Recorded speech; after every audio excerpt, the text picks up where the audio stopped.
हमारे खास मुलाकात कार्यक्रम में आप सभी दर्शकों का स्वागत है। आज इसी श्रृंखला में हमारे साथ तंवर सिंह हाड़ा तारा हमारे साथ हैं। तंवर सिंह जी रेलवे में कार्यरत हैं, एक साहित्यकार हैं। इनसे हम साहित्य के रूप में इनसे जानकारी लेंगे, साथ ही इनके जीवन परिचय के बारे में हम बखूबी इनसे जानेंगे।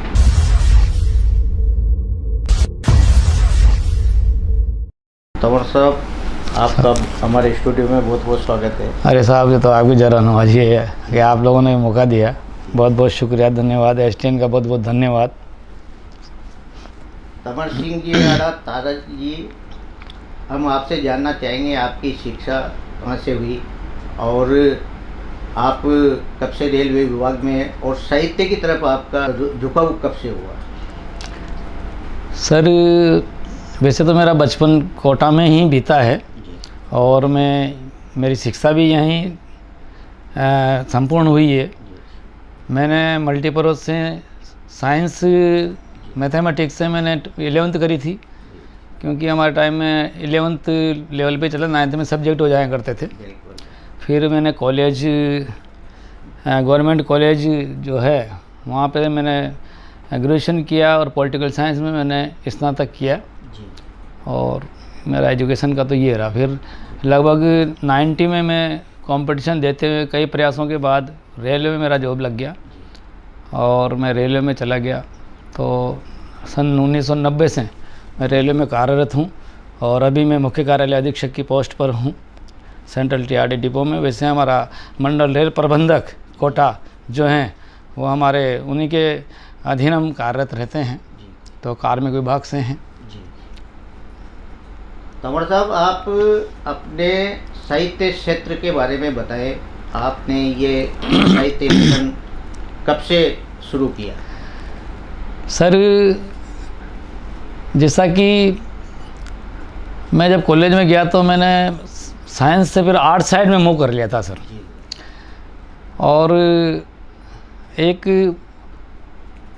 मन में एक उद्वेलता रहती है, मन में एक हमेशा कोई ना कोई जो हम रोज़मर्रा के जीवन में देखते हैं करते हैं, वो जब दिल को लगती है तो वही चीज़ें यहाँ से फिर दिमाग तक जाती है। दिमाग से जाकर उसको कलम पर अगर उतार दिया जाए, कागज़ पर उतार दिया जाए, तो वो या तो कविता बनती है या कोई लेखन बनता है या कोई साहित्य बनता है।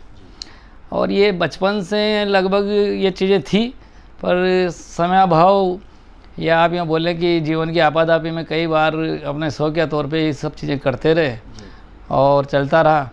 फिर कई मतलब कविताओं के लेखन में ज़्यादा रहा, तो मन संचालन भी, जब हम ऑफिस में गए तो मन संचालन भी करते हैं, दूसरे सारे कार्यक्रम भी हम निभाते हैं। और इसके साथ कुछ लेख जो होते हैं जो समसामयिक होते हैं, सामाजिक दृष्टि से होते हैं, कुछ मोटिवेशन के होते हैं। लगभग किसी एक विधा में नहीं बंधे हैं, पर ज़्यादातर कविताएं मेरी देशभक्ति, राष्ट्रभक्ति और वीर रस की होती है। वैसे और भी कई विधाओं में लिखता हूँ और हो सकता है कि ये मेरे थोड़े से डीएनए में हो कि मेरे अंकल एक गोवर्धन सिंह जी हाड़ा साहब थे, मेरे रियल अंकल थे, अभी इस दुनिया में नहीं हैं। वो कविताएं लिखा करते थे और उनके साथ ही आपके जैसे मकरण मुनिराज साहब, धन्ना लाल जी सुमन साहब और आपके ये जगदीश सिंह जी सोलंकी, ये सब इनके साथी थे। और उन्होंने, आपको मैं बताऊं कि ब्लू स्टार पंजाब में जो स्वर्ण गुरुद्वारा में जो उस टाइम हुआ था, तो वहाँ एक हमारे झालावाड़ के निर्भय सिंह जी उस टाइम शहीद हुए थे, तो उन पे भी एक बहुत अच्छी कविता लिखी थी उन्होंने। तो शायद ये शुरू से ही एक मन में हमेशा रही है, ये विचारधारा हैं, तो वो चलती रही और थोड़ा सा वो एक अलग लेवल पे चली गई है धीरे धीरे। ये तंवर सिंह जी, आप रेलवे विभाग में कार्यरत हैं, इतनी व्यस्तता के बावजूद आप कैसे साहित्य लेकर कर पाते हैं? ये बहुत अच्छा क्वेश्चन है साहब। मैंने कहीं पढ़ा था कि अगर व्यक्ति का, लोग कहते हैं कि यार मेरे पास समय नहीं है, ऐसा नहीं है, और उस समय बहुत है साहब, पर अगर समय का नियोजन ठीक तरीके से कर लिया जाए समय का नियोजन ठीक तरह से कर लिया जाए तो मैं आपसे ये मतलब मैं दावे से कह सकता हूँ कि आपके पास फिर भी समय बचेगा। तो ये सिर्फ एक मतलब आपकी इच्छा शक्ति पर डिपेंड करता है, आप सब कुछ कर सकते हैं। जी। किन किन साहित्यकारों का आपके काव्य यात्रा में प्रभाव देखने को मिला? सर बचपन से हम जैसे दिनकर साहब को पढ़ते आए हैं, महादेवी वर्मा जी को, पंत साहब को, और आगे चलकर जो नई पीढ़ी में कुमार विश्वास साहब, हरिओम पंवार साहब, ये ऐसे बड़े प्रभाव छोड़ने वाले व्यक्ति हैं। शायद हमारे जीवन काल में हम जब भी मतलब कोटा में रहे तो दशहरा का कवि सम्मेलन कभी नहीं छोड़ा हमने। क्या चाहे वो दैनिक भास्कर की तरफ से हो या किसी और की तरफ से हो या स्टैंड की तरफ से हो या किसी भी प्रायोजक की तरफ से हो, कोशिश पूरी रहती है। और हम सब पत्नी, मेरी अर्धांगिनी, हम दोनों, मेरी पत्नी गवर्नमेंट टीचर है, तो और ये चीज़ें अपना आप को बहुत मतलब मोटिवेट करती है चीज़ें। बड़ा लगता है कि यार खास हम भी ऐसा कर पाते, और ये चीज़ें धीरे धीरे अब इस थोड़ी काव्य यात्रा में बदल गई है। जी सर। ऐसा माना जाता है कि रेलवे में भी कई साहित्यकार मतलब निकले हैं रेलवे से। जी सर। तो आपकी जो गोष्ठियाँ वगैरह रेलवे में होती होगी, जी तो सर, कैसा लगता होगा आपको उस समय?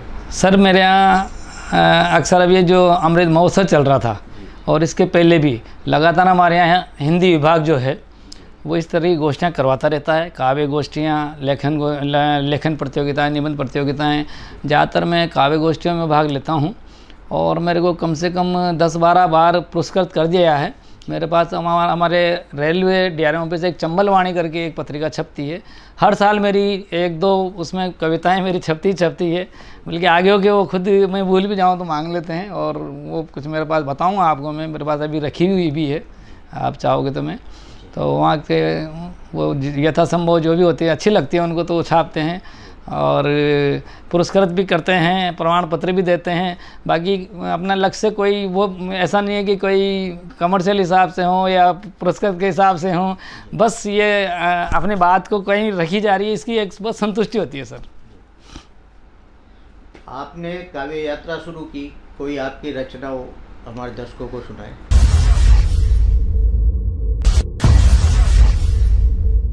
कि सर राजस्थान दिवस 23 मार्च को आता है, तो राजस्थान क्या बोलता है आपसे? राजस्थान अपने आप में मतलब यूँ समझो कि राजस्थान अपने आप में एक कल्पना कर रहा है कि मैं राजस्थान हूँ, आज इतिहास कालखंड दोहराता हूँ। मैं राजस्थान हूँ, आज इतिहास कालखंड दोहराता हूँ। आओ आज वीरों की मैं तुम्हें गौरव गाथा सुनाता हूँ। आओ आज वीरों की मैं तुम्हें गौरव गाथा सुनाता हूँ।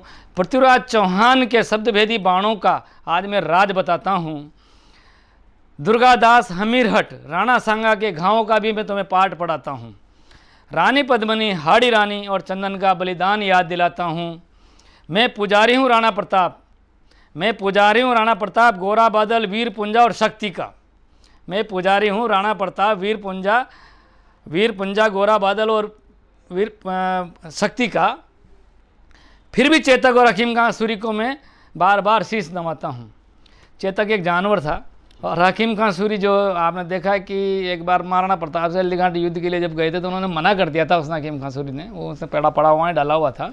वो बारूद का जानकार था, तोपों का जानकार था, पर लास्ट में उसने दोस्ती निभाते हुए आया और उसने युद्ध किया, फौत हुआ। तो उस बारे में बोला है कि फिर भी चेतक और हकीम खां सूरी को मैं बार बार शीश नवाता हूँ। याद कर जयमल, कल्ला और पत्ता को अश्रु बूंद टपकाता हूँ। सोच जौहर गाता साका वचन सन रह जाता फिर इटलाता हूँ। सोच जौहर गाता साका वचन सन रह जाता। साका उसे कहते हैं साहब जब लिए समझ में आ जाए कि अब युद्ध का परिणाम हमारे पक्ष में नहीं आएगा तो सब वीर केसरिया बाना निकाल के आर पार की लड़ाई के लिए निकल जाते हैं। तो राजस्थान की ऐसी गाथाएं हैं कि सोच जौहर गाता, जौहर तो आप समझ रहे होंगे, सोच जौहर गाता साका वचन सन रह जाता और फिर मैं इटलाता हूँ। कोटा, चित्तौड़, उदयपुर, जोधपुर, जयपुर, जैसलमेर में मैं समाता हूँ। मेवाड़, मारवाड़, बूंदी, रणथंबोर से मैं गौरवशाली राजस्थान कहलाता हूँ। पीपा तेजा मीरा रामदेवरा खाटू सालासर और ब्रह्मा दर्शन से मैं धन्य हो जाता। पीपा तेजा मीरा रामदेवरा खाटू सालासर और ब्रह्मा दर्शन से मैं धन्य हो जाता। पटों की हवेली से जैसलमेर, पटों की हवेली से बूंदी चित्रशैली तक, पटों की हवेली से बूंदी चित्रशैली तक राजस्थानी ताने बाने का जीवन में पाता हूँ। अरावली से सुरक्षित है, अरावली से सुरक्षित में पर्वत आबू में वीर क्षत्रियों का उद्गम भी मैं ही कहलाता हूँ। खनिजों से भरा है मेरा आंचल, मैं भूखा कभी किसी को सुलाता नहीं। नरेंद्र मिश्र, सूर्यमल, दुर्सा आडा और चंद्र बरदाई की भूमिका भी मैं ही निभाता हूँ। ये हमारे राजस्थान के मुख्य जो कवि या आप इनको समझ लो कि ओजपूर्ण कवि थे। घावे छाती पर अनेक अनेक दर्द भरे राज दफन सीने में, घावे छाती पर अनेक अनेक राज दर्द भरे दफन सीने में, फिर भी सुनहरी रेत में मैं वीरों की गाथा गाता हूँ। इसलिए तो मैं संपूर्ण विश्व में गौरवशाली राजस्थान कहलाता हूँ। मैं राजस्थान हूँ, आज इतिहास कालखंड दोहराता हूँ। आओ आज मैं तुम्हें वीरों की गौरव गाथा सुनाता हूँ। आओ आज तुम्हें मैं वीरों की गौरव गाथा सुनाता हूँ। एक और कविता आपने लिखी हो, सुनाइए आप। देखो सर, अब क्या है कि कविता कहाँ जन्म ले ले, मतलब लोग के कविता तो ये समझिए आप कि बड़े बड़े कवि भी इस बात को कहते हैं। मैंने उनका इंटरव्यू एक आध बार कहीं पढ़ा था मैंने, कवि प्रदीप साहब का, जिन्होंने इतने कालजयी गीत वगैरह लिखे हैं। तो रस्ते चलते चलते भी 2 लाइन याद आ गई सर। तो बिल्कुल वो तो यूँ समझो कि एक बार मैं भी ऐसे ही कुछ कर रहा था, तो एक थोड़ी सी एक कौमी एकता की वह है। अब आप सोचो कि वॉशिंग मशीन में भी कविता लिखी जा सकती है। आप उसको थोड़ा सा जहन में रख के सुनिएगा कि मैं वॉशिंग मशीन में कपड़े धो रहा था, मैं वॉशिंग मशीन में कपड़े धो रहा था, शायद खाली समय का सदुपयोग कर रहा था, शायद खाली समय का सदुपयोग कर रहा था। देखकर वह दुर्लभ मंजर आश्चर्य हुआ मुझे, देखकर वो दुर्लभ मंजर आश्चर्य हुआ मुझे। वो अनेकता में एकता का बड़ा हुजूम था, वो अनेकता में एकता का बड़ा हुजूम था। कमीज जो रोज चढ़ाती थी पेंट को, कमीज जो रोज चढ़ाती थी पेंट को, अधो वस्त्र जो रहते थे समय समय। अब ये कवि की कल्पना है साहब, अब यहाँ आप कहाँ तक जा सकते हो आप देखो, ठीक है साहब, कि वो अनेकता में एकता का बड़ा हुजूम था। कमीज जो रोज चढ़ाती थी पेंट को, कमीज ऊपर का तबका है क्या, पैंट नीचे का है। अधो वस्त्र जो रहते थे समय समय, वो कहीं और नीचे का तबका मान लीजिए आप उसको। धोती और पजामा अक्सर रहते थे तने तने, धोती और पजामा जो अक्सर रहते थे तने तने, आज सबको मैंने गले मिलते हुए देखा, बाहों में बाहें डालकर लिपटते हुए देखा। ऐसा बरसों से बिछड़ों को जैसे मैंने मिलते हुए देखा, बरसों से बिछड़ों को जैसे मैंने मिलते हुए देखा। दुख दर्द बांटते हुए आंसुओं का सैलाब देखा, पगड़ी और टोपी को आलिंगन होते देखा। एक ही वॉशिंग मशीन में सब कपड़े डाले हुए हैं। तो ये एक समाज को ले लीजिए आप, वॉशिंग मशीन या समाज का रूप मान लीजिए कि बरसों बाद मैंने होली और ईद सा मंजर देखा। कई रंगों से महकता आज मैंने ये गुलिस्तान देखा, ऐसा प्यारा रंग रंगीला मैंने ये हिंदुस्तान देखा। एहसास तो हल्का सा था मुझे नींद का तंवर, क्यों नहीं मैंने सब खुली आंखों से देखा, क्यों नहीं सब मैंने खुली आंखों से देखा।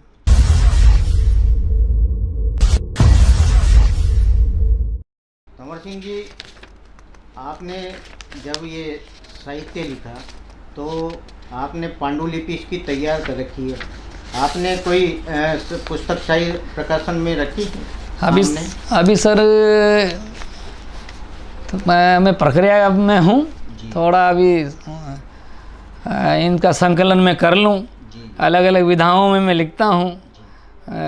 तो अभी इस तरह की मैंने कोई संकलन किया नहीं है, मैंने कोई बुक्स वगैरह छपाई नहीं है, और मेरे पास काफ़ी मटेरियल है। अब थोड़ा सा आप लोगों ने इंस्पायर हुआ तो कोशिश करूँगा कि मैं इस तरह की अलग अलग एक ही बुक में अलग अलग पार्ट करके कुछ मैं उनको छपाने की कोशिश करूँ। तंवर सिंह जी, आपने किन किन विधाओं में लिखा वैसे? सर मैं वीर रस में लिखता हूँ, राष्ट्रभक्ति की ज़्यादातर लिखता हूँ, महिला उत्थान पे लिखता हूँ, मैं बेटियों पे बच्चियों पे लिखता हूँ। हम आए दिन देखते हैं कि बेटी जो हमारे जो समझिए आपकी हमारे परिवार की सबसे अगर खूबसूरत अगर कोई पुष्प हमारे परिवार के बाग का होता है तो बेटी होती है सर, क्या जिसके इतना है ना सर। तो बेटी पे भी मैंने लिखा, तो विधाएं बहुत है। कोरोना काल में मैंने जब मुझे एक सच्ची घटना बताऊं मैं आपको, मैंने देखा, मैं ऐसे बैठा हुआ था कहीं थोड़ा सा उस टाइम वो लगा हुआ था कर्फ्यू टाइप का, तो कहीं बैठे हुए थे, तो पड़ोस में हमारे कोई की डेथ हो गई थी, तो उनका वो एक मटका लटका हुआ था। मैंने यार वो क्या लटका हुआ है, कि वो उनकी अस्थियाँ लटकी हुई है, अस्थियाँ लटकी हुई है, तो अंदर से फूटी साहब चीज़, वो चीज़ तो उस पर भी लिख दी सर। क्या अच्छा, ये है।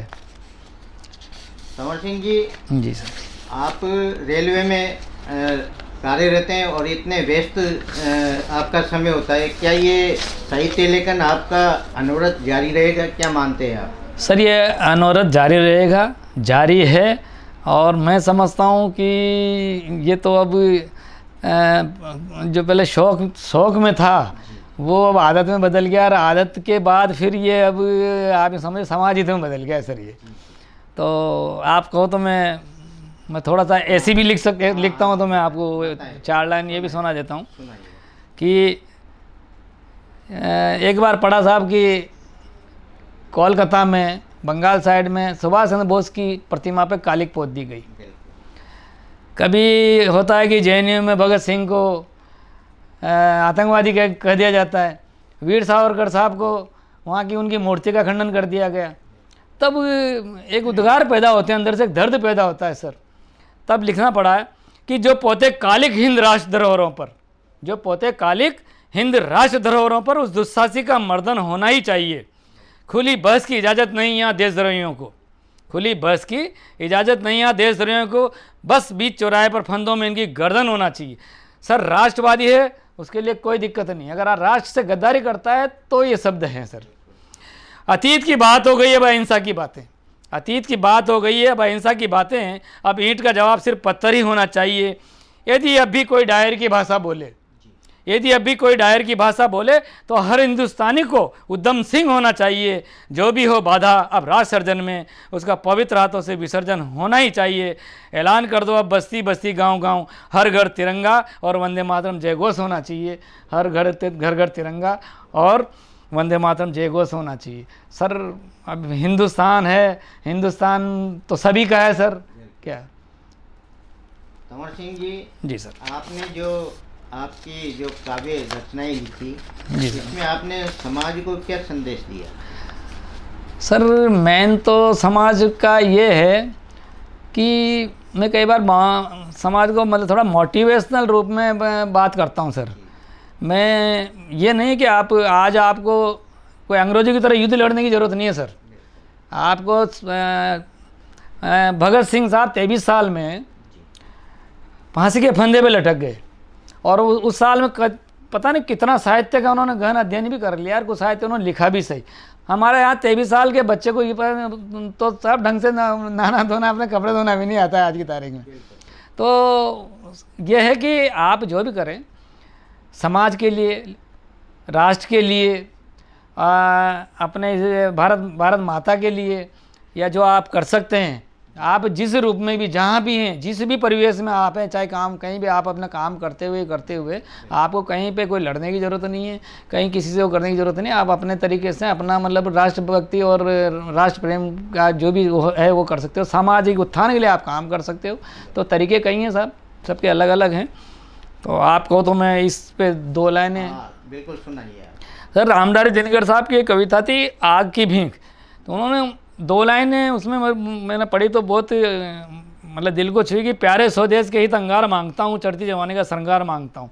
उससे प्रेरित होकर मैंने आज की युवाओं के लिए मैंने ये लिखा कि लौ में सदा देश प्रेम का संचार मांगता हूँ, लौ में सदा देश प्रेम का संचार मांगता हूँ, देश पर न्यौछावर होने का उन्माद मांगता हूँ, तूफानों का रुख मोड़ दे मैं वो जवानी मांगता हूँ। आज का युवा सर सब कुछ बदल सकता है, बशर्ते उसको बस आप मार्गदर्शन उसका ठीक होना चाहिए। कि तूफानों का रुख मोड़ दे वो जवानी मांगता हूँ, पर्वतों को चीर रास्ता बना दे वो विश्वास मांगता हूँ, आज फिर तुमसे अखंड भारत की क्रांति मांगता हूँ, उठो अब सुभाष के सपनों का हिंदुस्तान मांगता हूँ। चक्षु खोलो, चक्षु खोलो, निंद्रा तोड़ो और छोड़ो उदासी, चक्षु खोलो, निंद्रा तोड़ो और छोड़ो उदासी। अब नहीं माँ भारत, अब नहीं माँ भारती बेड़ी में, ना ही किसी की दासी, ना अंग्रेजी बारूद, ना कोई काल कोठरी, ना अंग्रेजी बारूद, ना कोई काल कोठरी, ना अब कोई गुलामी, ना फंदा फांसी, बस आज़ाद और सावर के विचारों वाला आज मैं भारत के भरत वाला हिंदुस्तान मांगता हूँ, बस लहू में सदा देश प्रेम का संचार मांगता हूँ। तंवर सिंह जी, जाते जाते एक और आप कविता सुनाए हमारे दर्शकों को। सैनिकों को मैं संबोधित करते हुए बोल रहा हूँ, सैनिक हमारे जा रहे हैं, उस पर है कि व्यर्थ नहीं होगा बलिदान। उस टाइम बिल्कुल आर पार का मामला हो सकता था, वो कहीं ना कहीं किसी रूप में वो ठंडा हुआ, बचा, सब ठीक है कि व्यर्थ नहीं होगा बलिदान है सैन्य वीर तुम्हारा, व्यर्थ नहीं होगा बलिदान है सैन्य वीर तुम्हारा, सदा ऋणी था ऋणी रहेगा ये राज सारा, कदम बढ़ा हम साथ है तेरे शत्रु वज्रपात कर, कदम बढ़ा हम साथ है तेरे शत्रु वज्रपात कर, ले प्रतिशोध पूर्ण शक्ति से जोर प्रहार कर, हुंकार भर रणभेरी बजा पलटवार कर। हम साहब, हम जब सैनिक वहाँ -40 से और +50 तक में अगर वो काम करता है ना सर, तब हम यहाँ इस स्टूडियो में बैठ कर ये चीज़ें करते हैं और हम यहाँ सुरक्षित रात की नींद निकालते हैं सर। और हम थोड़ी सी भी ऊंची नीची गर्मी सर्दी हो जाती है ना, तो 1 मिनट में उद्वेलित हो जाते हैं और कहें अरे यार आज गर्मी ज़्यादा है, आज बरसात ज़्यादा है, सर्दी ज़्यादा। तब ये हमें सैनिकों का मनोबल बढ़ाने के लिए हमें कहना पड़ता है। ये बात वहाँ तक जाए नहीं जाए पर अपनी मन की संतुष्टि तो होती है सर। तो ले प्रतिशोध पूर्ण शक्ति से जोर प्रहार कर, हुंकार भर रणभेरी बजा और पलटवार कर, तू सीमा प्रहरी भारत का न आवेदान कर, आंख दिखा यदि शत्रु है वीर प्रतिकार कर, धरती अंबर जल्दी, धरती अंबर और जल्दी फिर विस्तार कर। हमारा अखंड भारत बहुत बड़ा था साहब, हम बड़े सहिष्णु हैं और हमने जहाँ हैं हम किसी विस्तारवादी व्यवस्था में हम जीते नहीं हैं, पर उसमें भी जब कोई लोग फिर परेशानियाँ पैदा होती है तब कहना पड़ता है कि धरती अंबर हो जल्दी फिर विस्तार कर, अब उत्तोष कहाँ तू हिंद जय घोष नांद कर, गांडी उठा रणभेरी बजा और टंकार कर, खोल तरकस के द्वार और अस्त्र शस्त्र सजा, देख धोखा करता ये बेरी क्लिम बारंबार, समझाया ना माना हतभागी तो दे इसे सजा, हे आज ये क्लांत पथिक। कोरोना काल का मामला था तो उस टाइम क्लांत पथिक मतलब थका हुआ राहगीर, हे ये आज क्लांत पथिक कर तार तार संगनाद कर, रणभेरी बजा युद्ध आरंभ कर, सरगालों के तेवर से बताओ सिंह कब डरे हैं, कौवों के श्रापों से भला कभी ढोर मरे हैं, ले फिर नरसिंह अवतार तेरा वक्स फाड़ेंगे। हाड़ोती की कहावत साहब ही है कि कौवों के श्रापों से भला कभी ढोर मरे हैं, फिर ले नरसिंह अवतार तेरा वक्स फाड़ेंगे, भुजंग बनने से पहले तेरे विष दंत उखाड़ेंगे, फुफकार भर रणभेरी बजाओ रिपुवार कर, फोड़ दिए तूने हृदय के छिछले छालों को, चुन चुन कर मारेंगे सपोले पालने वालों को। जो तुम्हारे साथ बैठकर हमारे यहाँ की गद्दारी की बात करता है ये उनके संबंध में है। अब मवादी रक्त तुम सबका बहाना ही होगा, छीन चिन अक्सा हिंद गौरव बढ़ाना ही होगा, विराट रूप दिखा रणभेरी बजा और विश्वास जगा। आगे की चंद लाइन में मैं ध्यान चाहूँगा आपका कि जो कैलाश से श्री शंकर ने त्रिनेत्र खोल दिया, जो कैलाश से श्री शंकर ने त्रिनेत्र खोल दिया, यदि गंग प्रवाह रुक जो तेरी ओर मोड़ दिया, त्रिशूल डमरू और गरल यदि कंठ से छोड़ दिया, त्रिशूल डमरू और गरल यदि कंठ से छोड़ दिया तो शेष नाग भन डोलेगा, शिव तांडव बोलेगा, हर हर महादेव बोल, रणभेरी बजा हिम्मत तोल, हे तू कितनी गहराई में समुद्र राज खोलेगा, हे आज वेला उत्क्रांति अरे दल अब घबराएगा, जागा है भारतवासी तंवर वंदे मातरम गाएगा, मस्तक ऊंचा भारत का विश्व तिरंगा लहराएगा, स्वाभिमान हुकार भर रणभेरी बजा और विजय पताका लहरा और विजय पताका लहरा। ये थे हमारे साथ साहित्यकार कवि तंवर सिंह जी हाड़ा ताराज। इन्होंने इनके द्वारा रचित काव्य रचना आप तक पहुंचाई और ये इनका साहित्य सृजन अनुरत जारी रखेंगे। आज ये हमारे स्टूडियो में पधारे, आपका बहुत बहुत धन्यवाद आपका, आपकी पूरी टीम का, आपके स्टूडियो का और जो भी इस कार्य से जुड़े हुए हैं। जब भी हमें आप याद करेंगे हम बिल्कुल हाजिर होएंगे। थैंक यू, नमस्कार, प्रणाम, जय हिंद, वंदे मातरम।